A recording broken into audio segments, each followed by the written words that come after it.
Suami sombong menghina penampilanku di depan selingkuhannya. Namun, wajahnya pucat pasi saat CEO tempatnya bekerja tiba-tiba datang dan membungkuk 90 derajat kepadaku, sang pemilik perusahaan yang sebenarnya. Lantai marmer di lobi utama gedung mahkota grup begitu mengkilap hingga bisa memantulkan bayangan siapapun yang melintas di atasnya. Alea menatap pantulan dirinya sendiri, celana jeans biru pudar, kaos putih polos yang agak longgar, dan sepatu kets tua yang solnya mulai menipis.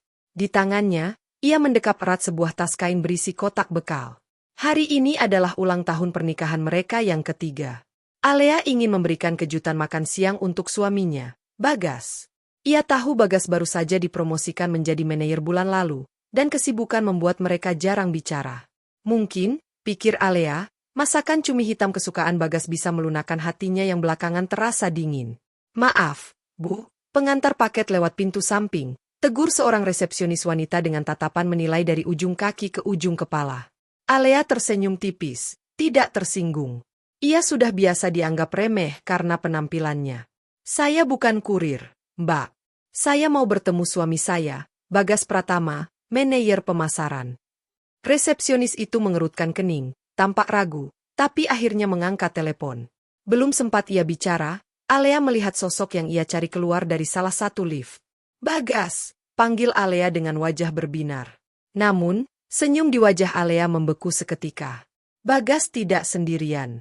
Lengan kekarnya sedang digelayuti manja oleh seorang wanita cantik bergaun merah marun ketat. Wanita itu tertawa renyah, sesekali menyandarkan kepala di bahu Bagas. Tangan Bagas pun melingkar posesif di pinggang ramping wanita itu. Mereka terlihat serasi, sempurna, seperti pasangan di sampul majalah bisnis. Sangat kontras dengan Alea yang berdiri mematung di tengah lobi dengan tas bekal lusuh. Suara Alea, meski pelan, ternyata sampai ke telinga Bagas. Pria itu menoleh. Saat matanya menangkap sosok Alea, wajahnya yang tadi penuh tawa langsung berubah pucat, lalu merah padam karena amarah. Dengan kasar, Bagas melepaskan rangkulan wanita di sampingnya dan melangkah lebar-lebar menuju Alea.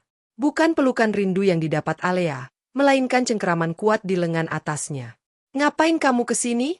Desis Bagas setengah berbisik, matanya melotot tajam. Ia menyeret Alea ke sudut lobi, menjauh dari keramaian lalu lalang karyawan. Aku membawakan makan siang, gagap Alea, menahan nyeri di lengannya. Hari ini ulang tahun pernikahan kita, Mas. Aku masak cumi hitam.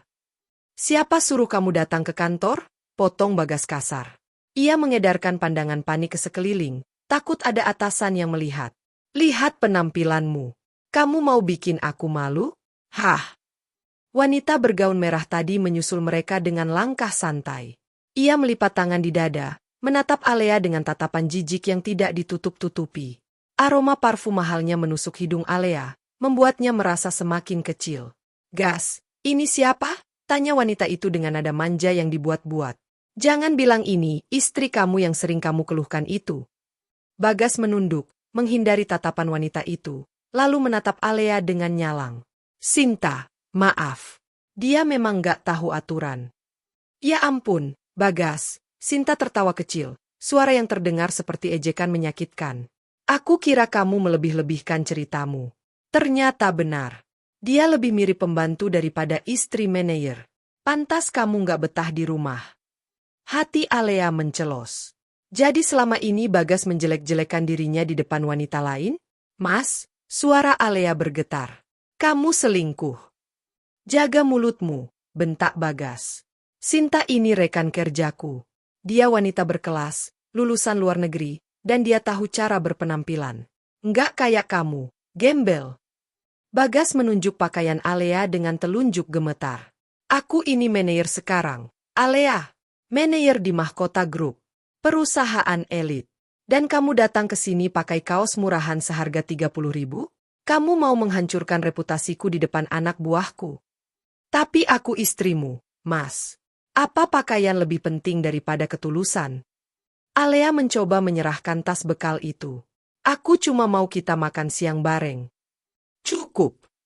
Pra-a-a. Bagas menepis tangan Alea dengan keras. Tas kain itu terlempar. Kotak makan di dalamnya terbuka saat menghantam lantai marmer yang keras. Nasi putih, cumi hitam beserta kuahnya yang pekat, berserakan mengotori lantai yang tadinya bersih mengkilap. Suara jatuhnya kotak bekal itu menggema di seluruh lobi. Seketika, suasana menjadi hening. Satpam, resepsionis, dan beberapa karyawan yang lewat berhenti dan menoleh. Alea menatap nanar masakan yang ia buat sejak subuh itu kini menjadi sampah di lantai. Kuah hitam itu meleleh perlahan mendekati sepatu Sinta. Iyu! Menjijikkan, pekik Sinta sambil melompat mundur, seolah menghindari virus mematikan. Gas! Usir dia! Bau amisnya bikin aku mual. Bagas tampak kalap. Wajahnya merah karena malu menjadi tontonan. Ia merasa satu-satunya cara menyelamatkan mukanya adalah dengan merendahkan Alea serendah-rendahnya. Dengar ya, Alea, ucap Bagas dingin, jarinya menunjuk wajah istrinya. Ambil sampah ini, dan keluar dari sini sekarang juga. Pulang naik ojek. Jangan pernah injakan kakimu di kantor ini lagi kalau kamu nggak bisa berpenampilan layak. Kamu itu aib buat aku. Alea perlahan mengangkat wajahnya. Matanya berkaca-kaca, namun anehnya, tidak ada air mata yang jatuh. Rasa sakit di hatinya perlahan membeku menjadi sesuatu yang lain. Sesuatu yang lebih keras. Ia menatap Bagas, pria yang dulu berjanji melindunginya, kini berdiri angkuh di samping wanita lain, menghinanya demi sebuah gengsi. Kamu yakin mengusirku, Mas? Tanya Alea lirih, namun terdengar jelas di keheningan lobi. Pergi, teriak Bagas. Tepat saat itu, pintu kaca otomatis lobi terbuka lebar. Angin dingin berhembus masuk. Suara langkah kaki sepatu pantofel yang tegas terdengar berderap. Kepala keamanan lobi tiba-tiba berteriak panik. Pak Wijaya datang. Minggir. Beri jalan.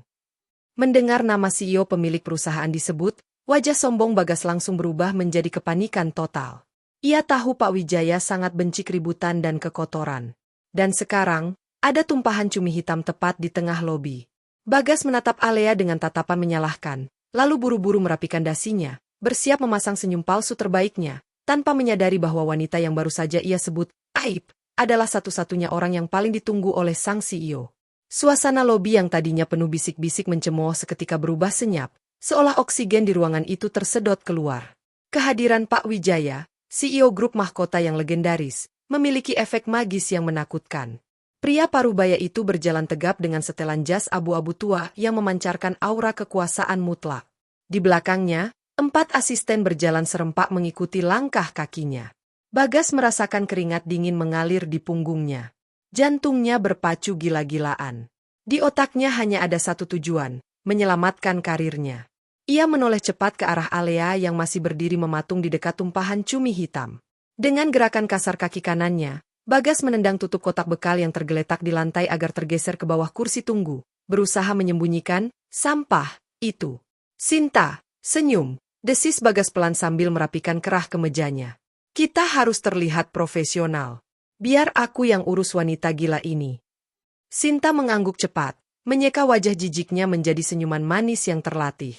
Mereka berdua berdiri tegak, membentuk barikade seolah ingin menghalangi pandangan Pak Wijaya dari Alea yang berpenampilan lusuh. Pak Wijaya semakin dekat. Tatapannya tajam menyapu lobi, lalu alis tebalnya bertaut saat melihat noda hitam di lantai marmer putih itu. Bagas melihat kesempatan itu. Sebelum Pak Wijaya sempat bertanya, ia melangkah maju dengan percaya diri, membungkuk sedikit, sikap penjilat yang sudah ia sempurnakan bertahun-tahun. Selamat siang, Pak Wijaya. Sapa Bagas dengan suara lantang yang dibuat berwibawa.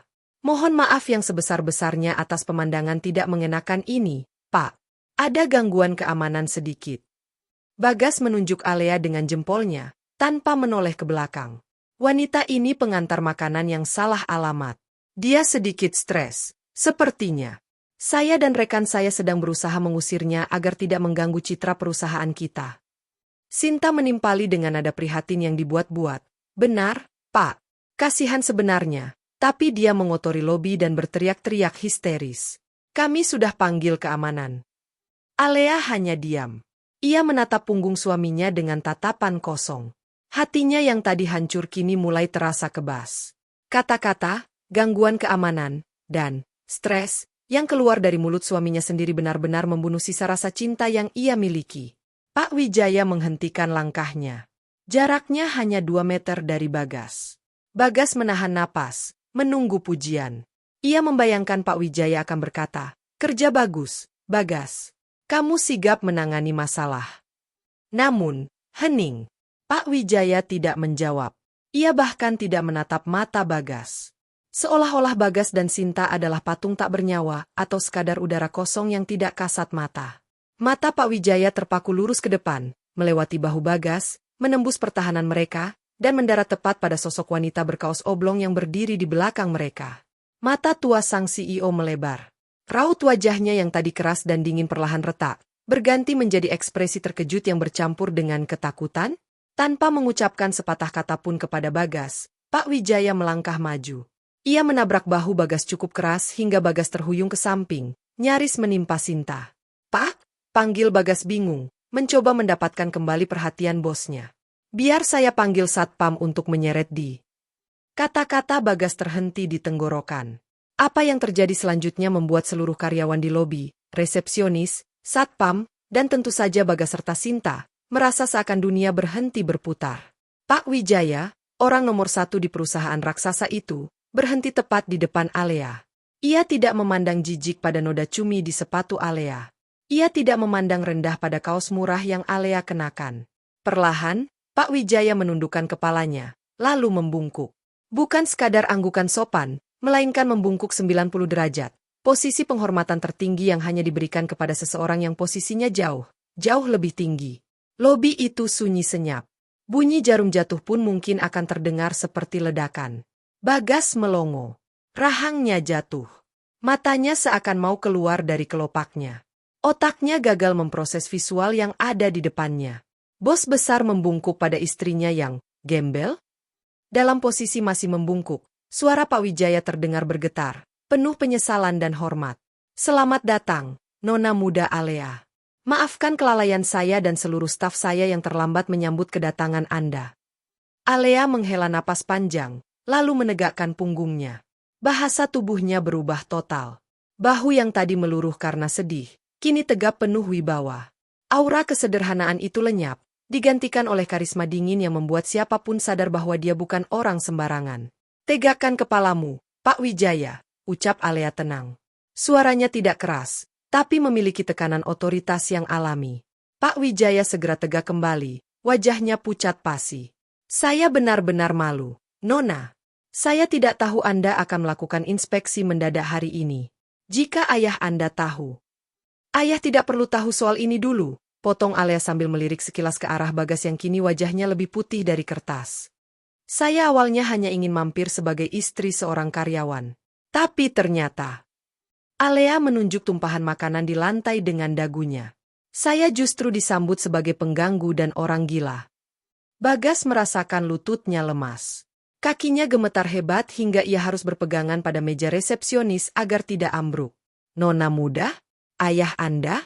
Potongan-potongan informasi itu berputar di kepalanya seperti badai. Sinta, yang berdiri di samping Bagas, menutup mulutnya dengan tangan. Matanya bergerak liar antara Alea dan Pak Wijaya. Ia baru saja menyadari kesalahan fatal yang ia lakukan.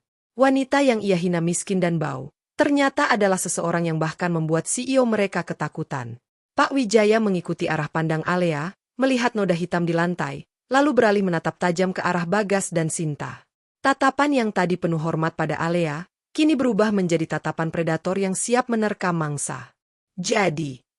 Suara Pak Wijaya menjadi rendah dan berbahaya. "Kalian menyebut putri tunggal pemilik grup mahkota sebagai orang gila?" Dunia Bagas runtuh detik itu juga. Langit-langit lobi yang tinggi seakan rubuh menimpanya. Ia menatap Alea, berharap menemukan sisa-sisa istri penurut yang ia kenal di rumah, tapi yang ia temukan hanyalah tatapan dingin seorang hakim yang siap menjatuhkan vonis mati. Keheningan di lobi gedung mahkota terasa mencekam, seolah udara tiba-tiba berubah menjadi timah panas yang menekan dada. Ratusan pasang mata yang tadinya menatap Alea dengan cibiran, kini terbelalak lebar, berpindah-pindah antara sosok Pak Wijaya yang membungkuk dan Alea yang berdiri tegak dengan wajah dingin. Bagas merasa sekelilingnya berputar. Kata-kata, "putri tunggal pemilik," berdenging di telinganya seperti sirine kerusakan. Otaknya menolak mempercayai kenyataan ini. Tidak mungkin, batin Bagas menjerit panik. "Alea? Istriku yang tiap hari belanja sayur di pasar becek?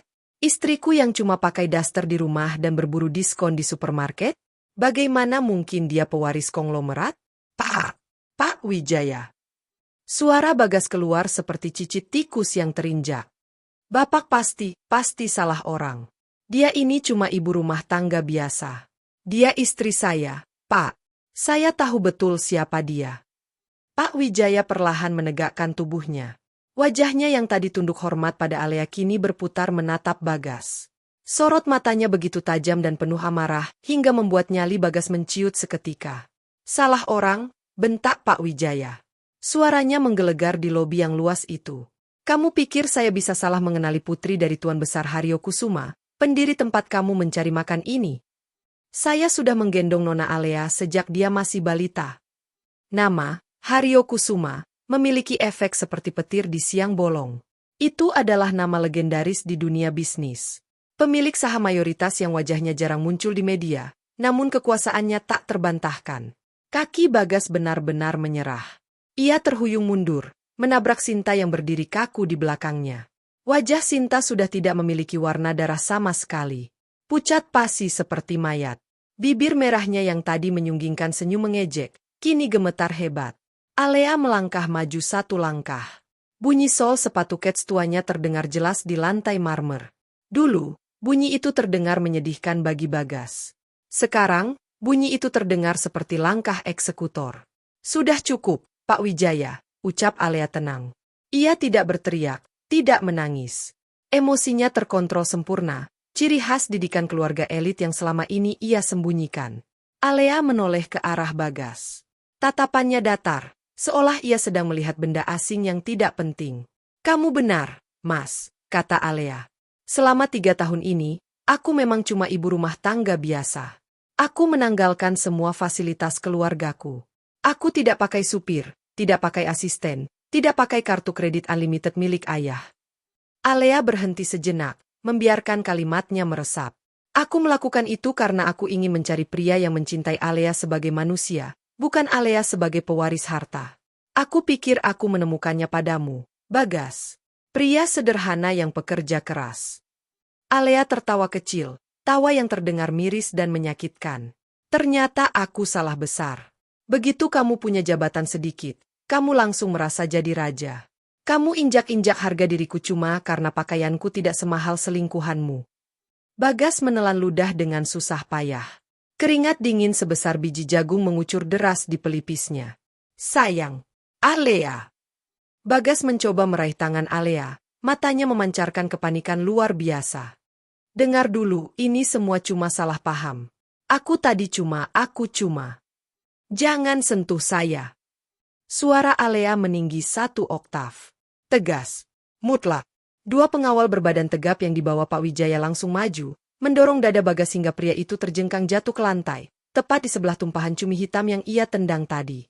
Pemandangan itu begitu ironis. Bagas, sang manajer yang tadi berdiri angkuh, kini terjerembab di lantai, jas mahalnya kotor, posisinya lebih rendah dari kaki Alea. Lihat posisimu sekarang, Mas, bisik Alea dingin, menatap ke bawah. Tadi kamu bilang aku sampah yang mengotori kantormu. Sekarang, siapa yang terlihat menyedihkan di lantai? Sinta, menyadari kapal yang ia tumpangi sedang karam, mencoba menyelamatkan diri. Ia perlahan melepaskan pegangan tangannya dari lengan jas Bagas saat pria itu mencoba bangun. Ia mundur perlahan, mencoba bersembunyi di balik pilar. Namun, mata elang Alea menangkap gerakan itu. Kamu mau kemana, Nona berkelas? Panggil Alea. Langkah Sinta terhenti. Ia menoleh kaku, mencoba memaksakan senyum yang terlihat mengerikan saking kuitnya. Nona Alea. Sinta tergagap. Saya tidak tahu. Sumpah. Bagas yang bilang kalau Anda jahat dan tidak mengurus suami. Saya cuma korban, Nona. Saya ditipu Bagas. Mata Bagas melotot mendengar pengkhianatan instan itu. Sinta, apa-apaan kamu? Kamu yang tadi menghina dia bau amis. Itu karena kamu yang bilang, jerit Sinta histeris, tidak peduli lagi pada citranya. Kamu bilang istrimu itu beban. Kalau aku tahu dia pemilik perusahaan, mana mungkin aku mau sama manajer rendahan kayak kamu.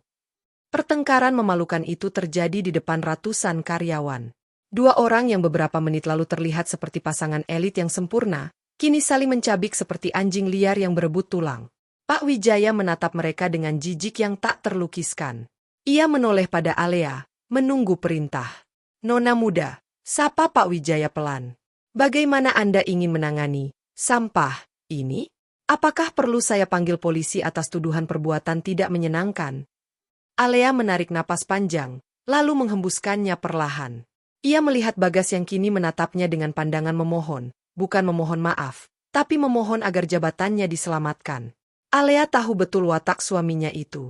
Tidak perlu polisi, Pak Wijaya, jawab Alea sambil merapikan tas kain lusuhnya yang tadi dilempar Bagas.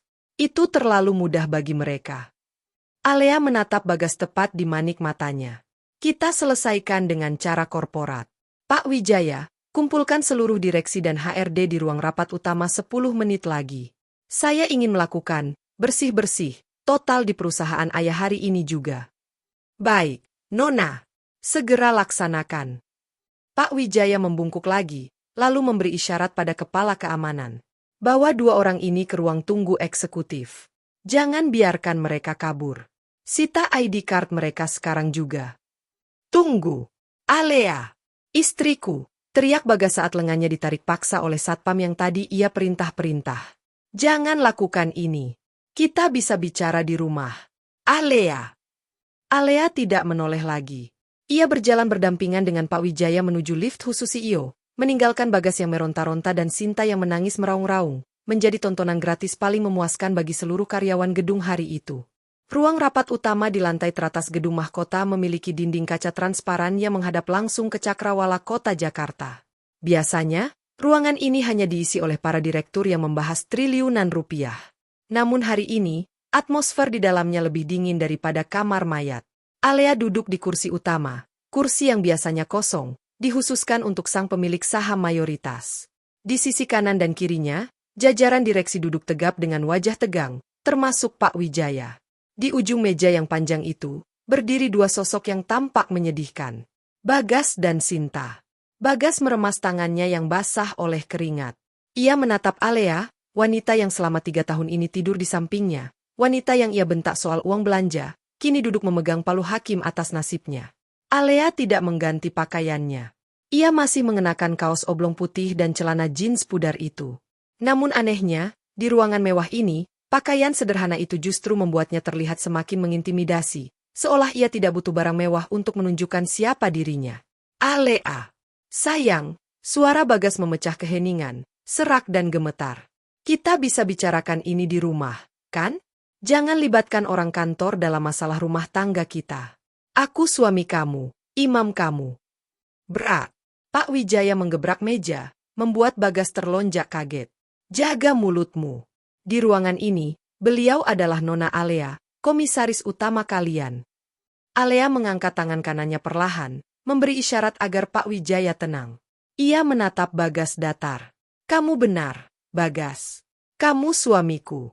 Dan justru karena itu, aku tahu betul betapa busuknya integritasmu. Alea mengambil sebuah map merah yang disodorkan oleh Direktur HRD. Ia membukanya perlahan, bunyi kertas yang dibalik terdengar nyaring di ruangan sunyi itu. Bagas Pratama, baca Alea. Baru 1 bulan menjabat sebagai manajer pemasaran. Menggunakan fasilitas kartu kredit kantor untuk makan malam pribadi senilai 5 juta rupiah minggu lalu. Memalsukan laporan lembur untuk stay Chation di Hotel Bintang 5 2 hari yang lalu. Wajah Bagas berubah menjadi abu-abu. Itu keperluan entertain klien, Alea. Sumpah. Klien bernama Sinta, potong Alea tajam. Ia melempar selembar foto printout bukti transaksi hotel ke hadapan Bagas. Bagas terdiam. Mulutnya terkunci rapat. Di perusahaan ini, Bagas, lanjut Alea, suaranya tenang namun menusuk.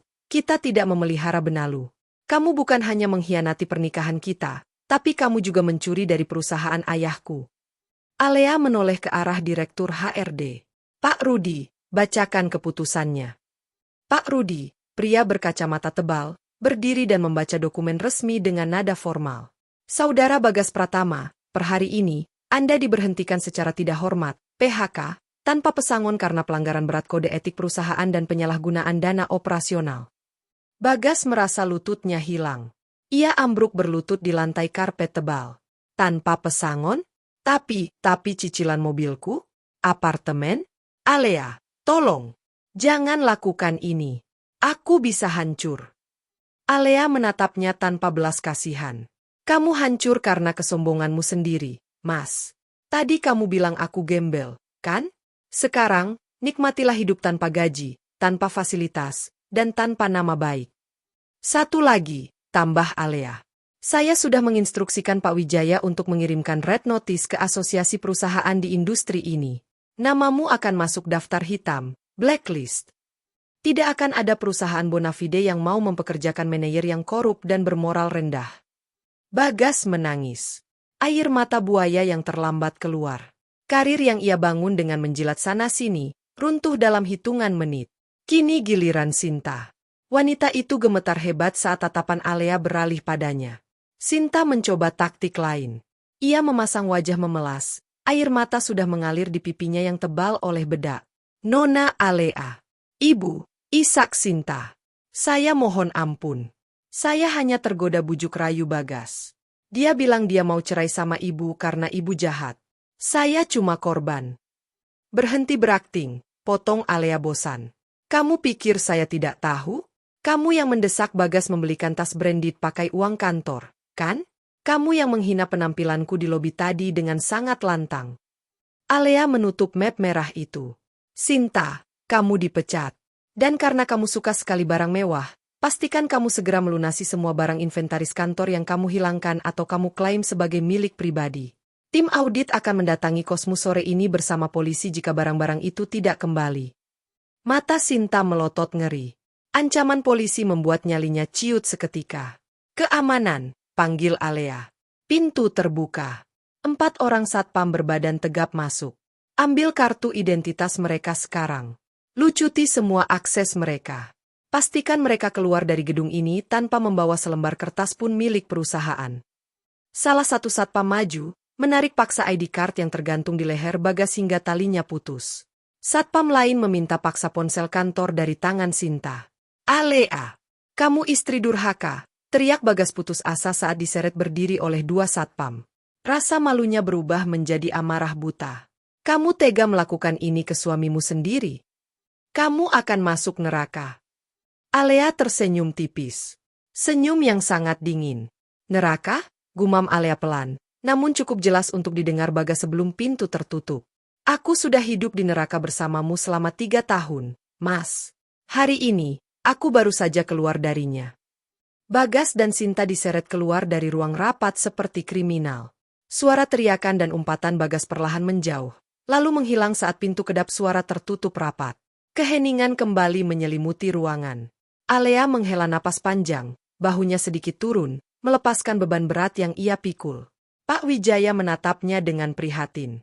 Nona muda, apakah Anda baik-baik saja? Alea menatap keluar jendela kaca, melihat kota Jakarta di bawah sana. Saya baik-baik saja, Pak Wijaya, jawab Alea mantap. Sekarang, ayo kita bahas laporan keuangan kuartal ini. Saya tidak mau perusahaan ayah rugi gara-gara tikus-tikus seperti mereka. Di ruangan itu, Alea bukan lagi istri yang tersakiti. Dia adalah ratu yang baru saja membersihkan istananya. Matahari Jakarta siang itu bersinar terik, seolah ikut membakar sisa-sisa harga diri Bagas dan Sinta. Pintu kaca otomatis lobi gedung mahkota tertutup di belakang mereka untuk terakhir kalinya. Bukan dengan sambutan hormat satpam seperti biasanya, melainkan dengan dorongan tegas yang setengah mengusir. Di tangan mereka, masing-masing memeluk sebuah kotak kardus berisi barang-barang pribadi, satu-satunya harta yang tersisa dari karir mereka yang hancur. Bagas berdiri termangu di trotoar panas. Kemejanya yang tadi pagi licin kini kusut dan basah oleh keringat dingin. Ia menatap gedung pencakar langit yang menjulang tinggi di depannya. 5 menit lalu, ia adalah seorang manajer di sana. Sekarang, ia tak lebih dari seorang pengangguran dengan catatan merah. Ini semua gara-gara kamu. Teriakan melengking Sinta memecahkan lamunan Bagas. Wanita itu membanting kotak kardusnya ke aspal hingga isinya berhamburan. Lipstik, cermin, dan bingkai foto selfie mereka pecah berkeping-keping. Sinta, sabar dulu. Bagas mencoba menenangkan, tangannya terulur. Jangan sentuh aku, pecundang, tepi Sinta kasar. Matanya menyala penuh kebencian. Kamu bilang kamu kaya. Kamu bilang istrimu itu parasit yang numpang hidup. Ternyata apa? Kamu yang parasit. Kamu yang miskin. Aku masih bisa cari kerja lain, Sin. Kita bisa mulai lagi. Cari kerja. Sinta tertawa sinis, tawa yang terdengar mengerikan. Kamu nggak dengar tadi? Namamu di blacklist. Nona Alea itu bukan orang sembarangan, Bagas. Dia bisa mematikan kariermu di seluruh Jakarta cuma dengan jentikan jari. Aku nggak mau hidup susah sama laki-laki yang masa depannya sudah tamat. Tanpa menunggu jawaban, Sinta menyetop taksi yang lewat. Ia masuk ke dalamnya tanpa menoleh sedikit pun, meninggalkan Bagas sendirian di pinggir jalan yang berdebu. Bagas ditinggalkan. Sendirian. Panik mulai merayapi dadanya. Ia merogoh saku celana, mengambil ponselnya dengan tangan gemetar. Ia harus menelepon ibunya, atau temannya, siapa saja yang bisa meminjamkan uang. Tapi saat ia membuka layar ponsel, rentetan notifikasi masuk bertubi-tubi. Ping! Bank Mega Asia, kartu kredit tambahan platinum Anda telah dinonaktifkan oleh pemegang utama. Ping! Bank Mega Asia, akses mobile banking Anda untuk rekening bersama telah dicabut. Wajah Bagas memutih. Rekening itu, selama ini ia yang merasa mengisinya dengan gaji manajernya. Tapi ia lupa bahwa setoran awal dan dana darurat di sana adalah pemberian, hadiah pernikahan, dari orang tua Alea yang dulu ia anggap remeh. Alea telah memotong satu-satunya urat nadinya. Ia mencoba memesan ojek online. Metode pembayaran ditolak. Saldo tidak mencukupi. Bagas merosot duduk di trotoar, tidak peduli pada tatapan aneh orang-orang yang lewat. Ia baru sadar, tanpa Alea, dia nol. Kemeja bermerek yang ia pakai, jam tangan di pergelangan tangannya, bahkan mobil yang ia cicil, semua itu bisa ada karena Alea diam-diam mempermudah jalan hidupnya. Dan ia baru saja membuang berlian itu demi sebuah batu kali yang meninggalkannya begitu kapal karam. Brum! Suara mesin halus dari sebuah mobil mewah terdengar keluar dari basement gedung. Sebuah sedan hitam mengkilap, jenis Maybach yang harganya miliaran rupiah, perlahan meluncur keluar menuju gerbang utama. Kaca jendela belakang mobil itu perlahan turun setengah. Bagas mendongak. Jantungnya berhenti berdetak. Di dalam mobil yang sejuk dan mewah itu, duduk Alea. Wanita itu masih mengenakan kaos putih polosnya, tapi kini ia memakai kacamata hitam besar. Ia tampak tenang, anggun, dan tak tersentuh. Jauh berbeda dengan Alea yang tadi pagi ia bentak di lobi. Alea! Sayang! Bagas melompat berdiri. Insting bertahan hidupnya mengambil alih. Ia berlari mengejar mobil itu seperti orang gila. Alea, tunggu! Maafkan aku. Aku hilaf. Alea! Bagas menggedor jendela mobil yang mulai bergerak menjauh. Buka pintunya. Aku suamimu. Kita belum cerai. Kamu nggak bisa ninggalin aku kayak gini. Di dalam mobil, Alea hanya melirik sekilas lewat balik kacamata hitamnya. Tidak ada rasa iba. Tidak ada rasa rindu. Yang ada hanya rasa lega yang luar biasa, seolah ia baru saja sembuh dari penyakit kronis yang dideritanya selama 3 tahun. Jalan, Pak, perintah Alea datar kepada supir pribadinya. Baik, Nona muda. Mobil itu menambah kecepatan. Bagas yang kelelahan kehilangan keseimbangan. Kakinya tersandung trotoar yang tidak rata. Bruk! Bagas jatuh tersungkur di aspal panas. Lututnya lecet, telapak tangannya perih tergores batu. Ia hanya bisa melihat lampu belakang mobil mewah itu semakin mengecil di kejauhan, membawa pergi wanita yang dulu mencintainya dengan tulus, wanita yang ia sia-siakan demi egonya. Di kejauhan, awan mendung mulai menggantung di langit Jakarta, seolah bersiap menumpahkan hujan badai di atas kepala Bagas yang kini tidak punya tempat untuk pulang. Karma tidak datang terlambat.